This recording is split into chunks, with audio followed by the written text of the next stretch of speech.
Shalom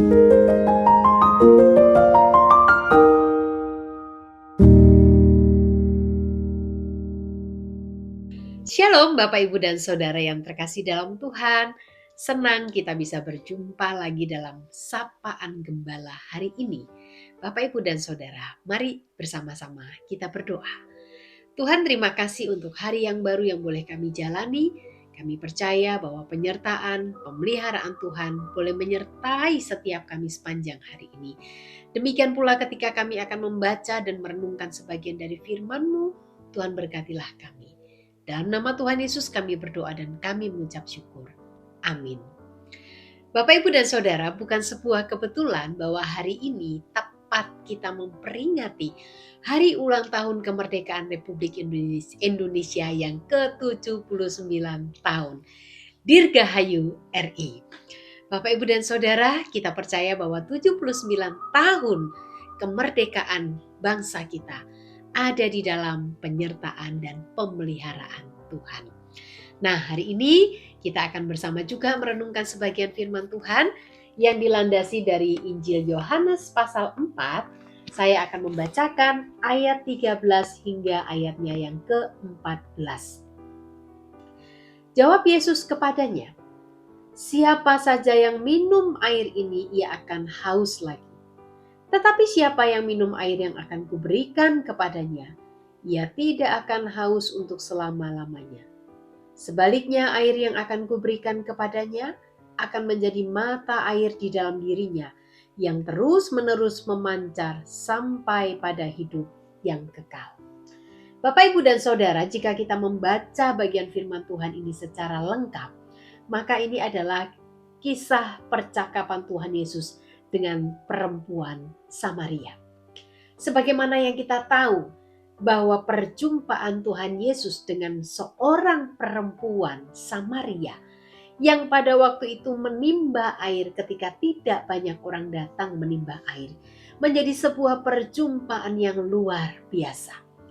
Bapak Ibu, perempuan ini tak pernah mengira bahwa ia akan berjumpa dengan Yesus. Dan lebih lagi, dia tidak pernah menyangka bahwa Yesus yang tidak pernah dia jumpai itu sangat tahu detail kehidupannya. Kalau kita membaca secara lengkap Bapak Ibu, maka di sana kita akan menemukan bagaimana ketika perempuan Samaria ini ditegur oleh Yesus. Dikatakan bahwa suami yang ada padanya itu bukan suaminya. Artinya bahwa perempuan ini telah menikah 5 kali dan laki-laki yang sekarang hidup ada dengannya atau bersamanya itu bukanlah suaminya. Dan dia sangat terkejut. Kenapa?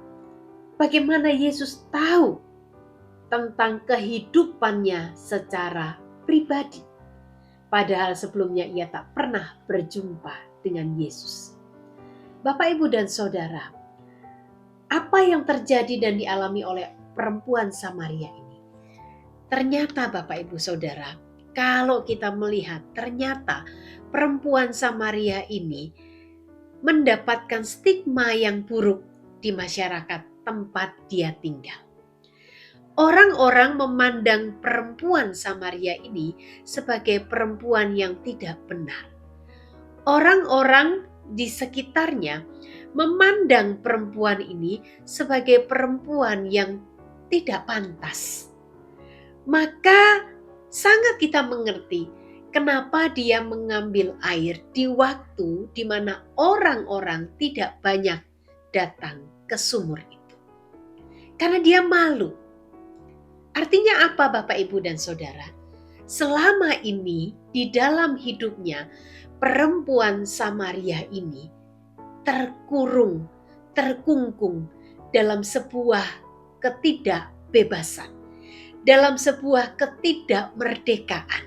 Oleh karena kehidupan yang dijalani adalah kehidupan yang memang tidak benar. Tapi dia tidak mengerti apa yang harus dia lakukan.